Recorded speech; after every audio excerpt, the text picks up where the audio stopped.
At the airport, they said. Sorry, but this ticket is not real. Then I called my sister and asked where they were. Merry Christmas, loser! She shouted. A week later at family. I'm sorry, but this ticket is not real. The words didn't make sense at first. I had been standing at the check-in counter for nearly 10 minutes, expecting the usual routine: hand over my ticket, check my bag, get my boarding pass, go to security.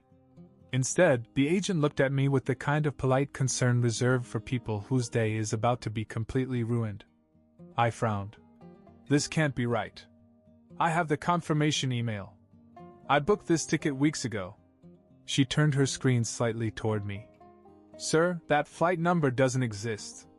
And the destination listed on your ticket is not even one of our routes. I stared at her, trying to process what she was saying. My flight was supposed to take me to the Bahamas, where my family was waiting for me. The trip had been planned for months. My sister, Scarlett, had booked my ticket herself, saying it was a Christmas present, since I had helped her with something earlier in the year. I pulled out my phone and scrolled through my emails until I found the confirmation she had sent me.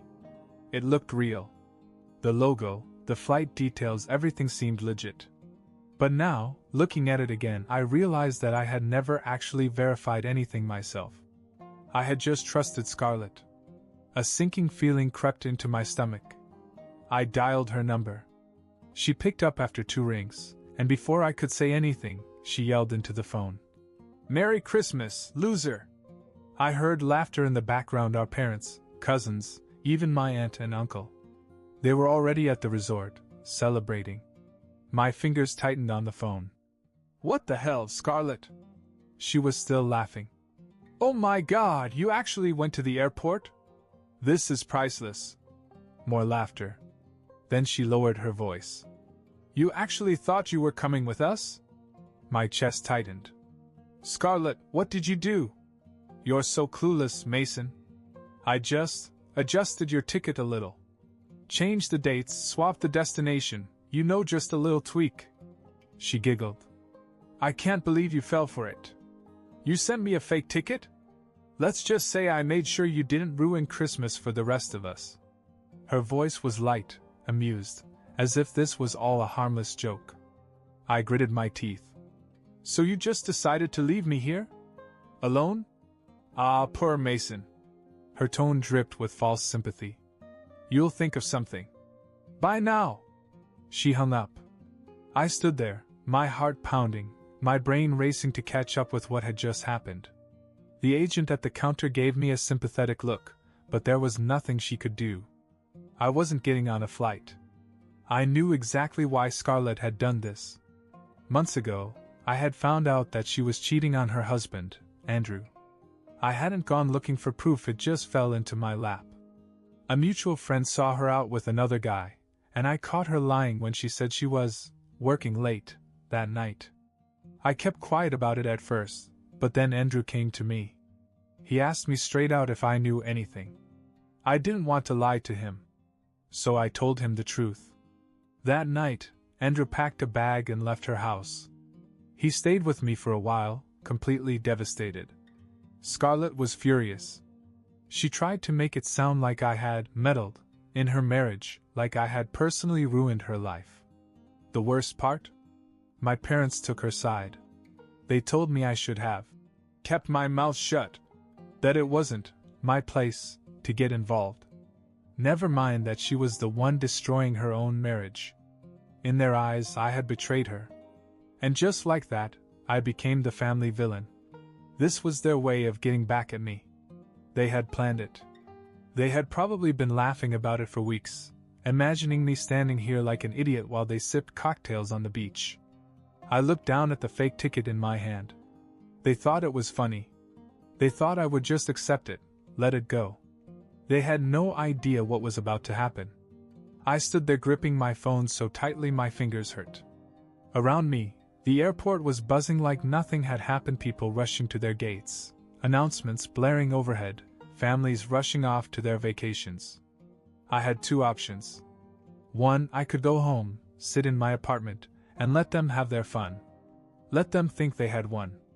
Or 2, I could make sure that this little stunt cost them more than they ever imagined. I wasn't going to make a scene at the airport. It wasn't my style. Instead, I calmly walked out, booked an Uber, and spent the entire ride back planning exactly how I was going to make them regret this. The first thing I did when I got home was call Andrew. He picked up, sounding surprised. "Mason? Hey man, what's up?" I hesitated. I hadn't talked to him much since he'd left Scarlett. He'd been going through the divorce, and I figured he needed space.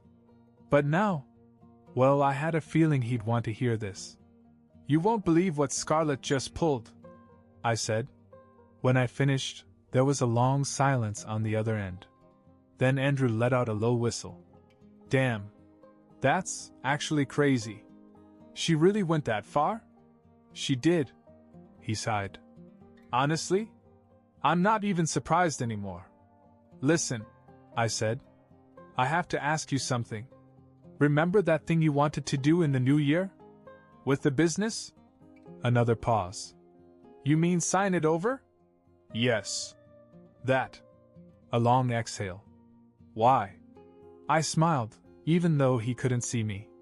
"Because I think I just figured out how to ruin their New Year's too." A week later, my family returned from their trip, glowing with holiday happiness.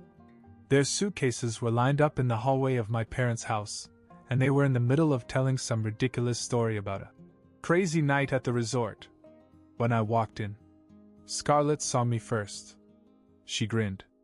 Well, look who survived Christmas alone." My parents laughed. They were so proud of themselves. I shrugged. "Yeah. It was a quiet week. Gave me a lot of time to think." Scarlett rolled her eyes. "Oh, please don't be dramatic. You should have just taken the hint and moved on." I smiled. "Oh, I did. In fact, I made some calls. Talked to some people." I turned to my father. "You were looking forward to this deal, weren't you?" My dad's face changed immediately. His smile faded. "What?" Scarlett frowned. "What are you talking about?" I pulled out my phone, scrolled to a message, and held it up. It was from Andrew. "Hey Mason, just a heads up. I've decided not to sign over the business. At least not to you. I'll handle it myself. Thanks for the perspective. See you soon." My father turned pale. My mom gasped. Scarlett's smirk disappeared so quickly it was almost funny. Andrew had planned to transfer part of his business, his very successful business, to my father as a favor. A way to keep it in the family after the divorce. Scarlett and my parents were counting on it. It was supposed to be their safety net, their golden ticket. Not anymore. Scarlett grabbed my phone and read the message, eyes wide. You talked to him?" I crossed my arms. "Oh, yeah? And guess what? He knows about the fake ticket. He knows everything." My father turned to her, furious. "Scarlett, what the hell have you done?" She opened her mouth, then shut it. She had nothing. Mom jumped in. "Mason, honey, let's talk about this. Maybe we can." I shook my head. "Nope. You all wanted to screw me over at Christmas? Well, I just screwed up your whole future." Scarlett looked ready to explode, but before she could say anything, another voice cut through the air. "What the hell is going on?" We all turned. It was Uncle Robert. And he looked pissed. Uncle Robert wasn't just any uncle. He was the oldest of my father's brothers, the one who always settled family disputes, the one who never took sides until now. And from the look on his face, he was about to take mine. He entered the room and closed the door behind him. "I just got off the phone with Andrew," he said. "And I want to hear it directly from you, Mason. Did your sister really send you a fake ticket and strand you for Christmas?" Scarlett shifted uncomfortably. "Uncle Robert, that's Dash." He held up a hand. "I didn't ask you." Scarlett shut up. I nodded.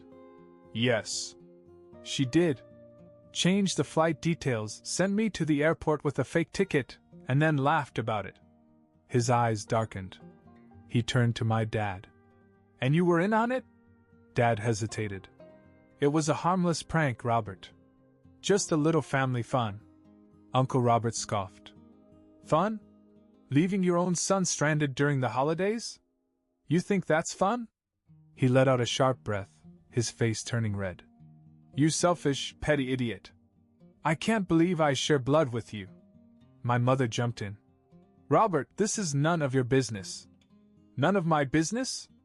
His voice boomed. You do realize that Andrew just pulled out of the deal because of this, right? Do you know how much money you just lost? Dad's face twitched. He knew. Scarlett threw up her hands. So what? Mason tried to ruin my life.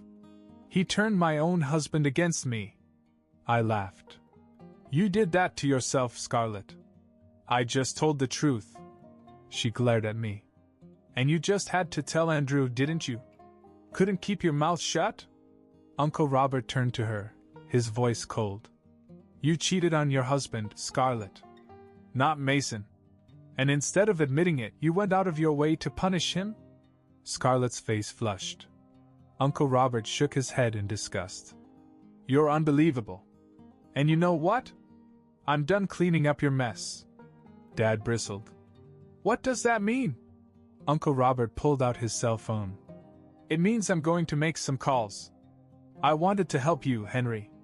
I wanted to help keep you afloat when Andrew pulled out. But now, forget it. You can sink for all I care. Dad paled. Robert, wait. Not another word. He looked at Mom. And you? I expected better from you. She swallowed hard, but didn't answer. Then Uncle Robert turned to me. Mason, will you stay for dinner? I smiled. Nah.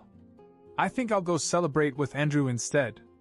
Scarlett looked like she was going to explode. Dad looked like he was going to throw up. Mom just looked lost. Uncle Robert nodded. Smart move. As I walked out the door, I heard him say one last thing. Oh, and Henry? Don't bother asking me for help. You don't deserve it. I walked out of my parents' house feeling lighter than I had in months. They had finally faced some real consequences for how they treated me, and Uncle Robert cutting them off was a bigger hit than they realized. My father had always relied on him for business connections, financial advice, hell, even to bail him out of stupid decisions. Without Robert, he was screwed. But I wasn't done yet. I went straight to Andrew's house. When I got there, he was already waiting, 2 beers in hand. I have to say, he said, handing me one, that was satisfying to watch. You saw? He grinned. Your uncle called me as soon as he left. He said your father looked like he was going to cry. I laughed.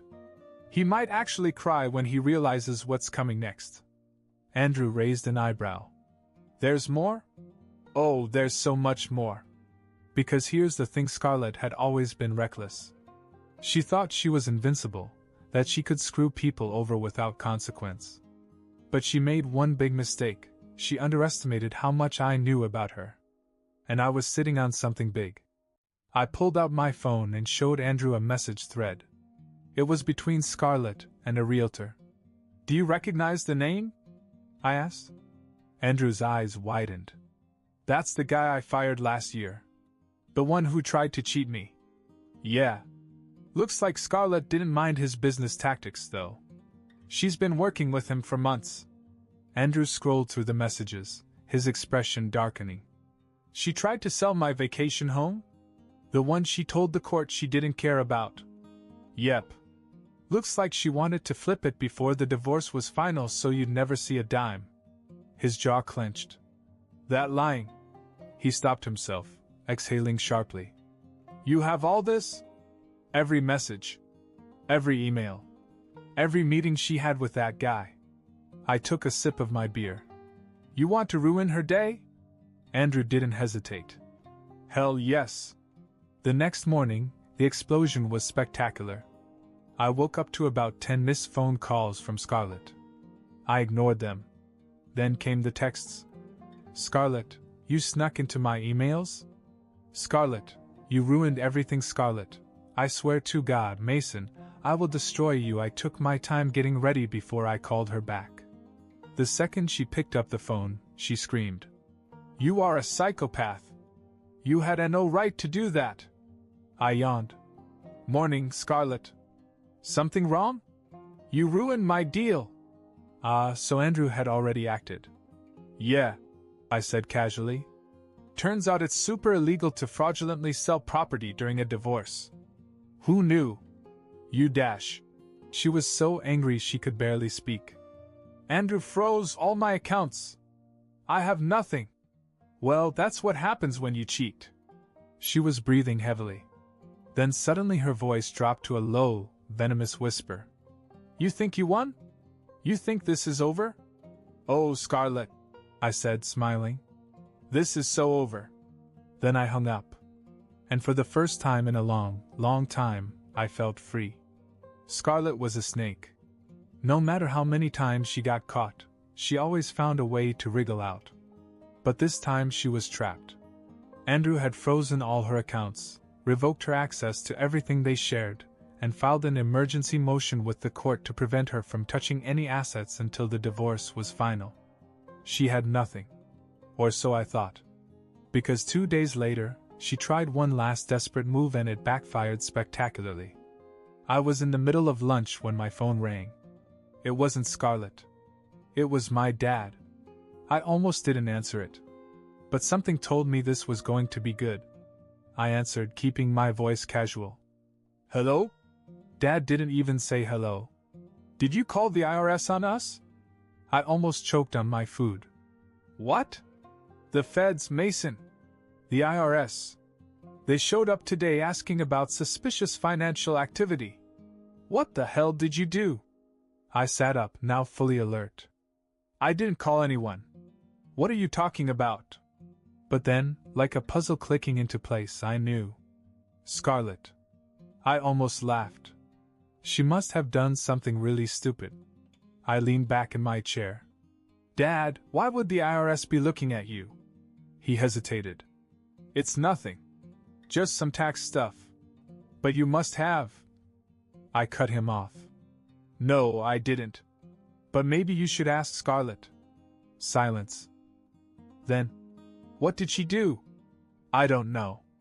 But given her history, I'd say something incredibly illegal." And I was right. Scarlett had been hiding more than just a real estate scheme. She had been playing tax evasion games. Big ones.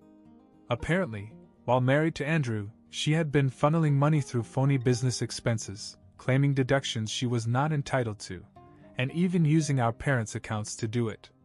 She'd been living high on the hog, thinking she'd never get caught. But when Andrew froze her accounts, she panicked. And when people panic, they make mistakes. Her mistake? Trying to move money into an old offshore account that had already been flagged by the IRS for suspicious activity. The moment she touched it, alarms went off. And now the IRS was investigating her. And our parents. 2 days later, things got worse. I got a phone call from Uncle Robert. "You won't believe this," he said. "Try me. The FBI got involved." I almost dropped my phone. "The FBI?" "Yep. Turns out some of the business expenses Scarlett claimed were related to federal loan fraud. Your sister wasn't just screwing herself, she was dragging your dad into it, too." I burst out laughing. Uncle Robert chuckled. "I shouldn't be laughing, but damn it, Mason. This is a mess." I shook my head. "So what happens now?" "Well," he said, "if they find anything serious, your dad and Scarlett could be in real legal trouble." I sat back and took it all in. I hadn't planned for this. I had wanted revenge, but I had only expected to ruin their reputations, not get the feds involved. But you know what? They did it to themselves. And the best part? I was just getting started. Scarlett always thought she was untouchable. My parents thought they could protect her forever. But now, they were in real trouble. The IRS was on their backs. The FBI was sniffing around. Andrew had cut Scarlett out of every financial asset she thought she still had control over. And Uncle Robert had cut her off completely, refusing to help my father climb out of the hole he had dug for himself. But just when I thought things couldn't get any worse for them, something else happened. Something so much worse. It started with a phone call from Andrew. "Dude," he said, his voice somewhere between amused and shocked. "Your sister is crazy." I sighed. "What now?" "She broke into my house last night." I almost dropped my phone. "She what?" "Yep. The security cameras caught the whole thing. She used her old key, which I forgot to change, my bad, and tried to steal documents from my office." "Wait, what documents?" "The divorce papers. Probably hoping to destroy something that could be used against her. But guess what?" He laughed. "She set off the new security alarm. Cops showed up in 10 minutes. I pressed my fingers to my temple. "Tell me you pressed charges." "Oh, I absolutely did," he said. "Breaking and entering, attempted theft, you name it." She spent the night in jail.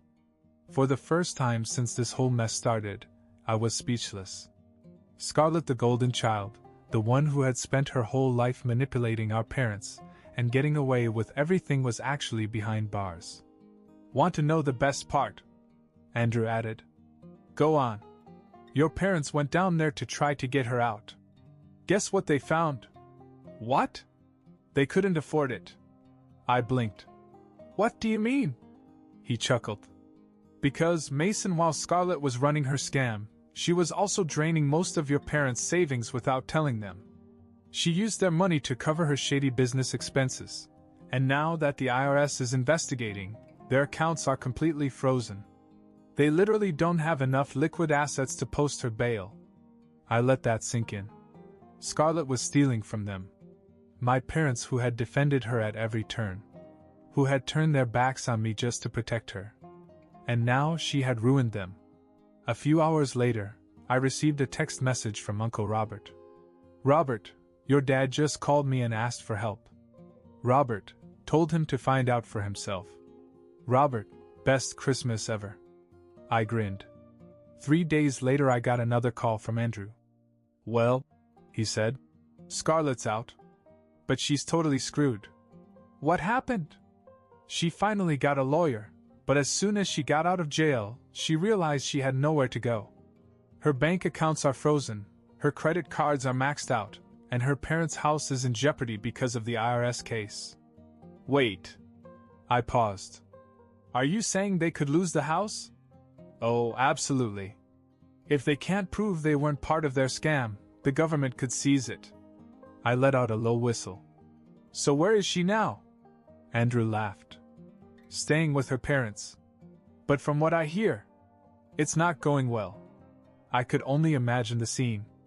Scarlett, angry, humiliated, broke, and my parents, finally realizing that the daughter they had defended for years had destroyed them. A week later, I got a final call. From my father.